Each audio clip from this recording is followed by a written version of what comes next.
The Italian word for love is amore, amore, just like the English word love. It means an intense feeling of affection for a person, but it can also be used for an animal or a passion. l'amore per i figli, The love for one's children, l'amore per i genitori, the love for one's parents, l'amore per i gatti, the love of cats, l'amore per il cinema, the love of cinema, l'amore della mia vita. the love of my life. You can also use the word amore as a pet name for a person you love, a partner or a child, for example. Ciao amore, Hi, love. amore mio, My love. è il mio amore. He, she is my lover, love. In some regions, amore can be shortened to the slang word.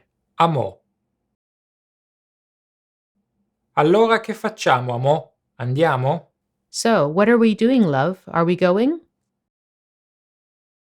Where Italian differs from English is that amore can't be used for friends or members of the family, such as uncles or cousins, unless it is intended as a joke. Adults may use it to express affection towards children who are not their own, but with whom they are well acquainted. Example, a child shows a drawing that he just made to his mom's best friend. Guarda che cosa ho fatto. Oh amore, ma che bel disegno, sei molto bravo. Look what I made. Oh, love, what a beautiful drawing. You're really good. To create the plural form of love, you replace the last letter E with I. Amori. This word can be used when talking about multiple romantic affairs or relationships, or as a reference to a number of people for whom you have profound affection, such as your children.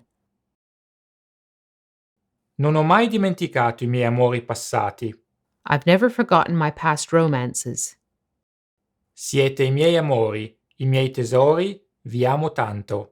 You are my loves, my treasures. I love you very much. Another way to talk about romantic relationships is to use words such as Storie d'amore, storie amorose, or just storie. Ha avuto un sacco di storie amorose quando era giovane. he, she had a lot of romantic relationships when he, she was young. Ho avuto una storia con lei qualche anno fa. I was in a relationship with her a few years ago. Using the word storie can be useful to suggest a more serious relationship, whereas amori may be used to describe a more fleeting love story or even an affair, depending on the context. Gli amori di Casanova. The love affairs of Casanova. Grazie per averci seguito. Thank you for watching, and don't forget to subscribe to our YouTube channel.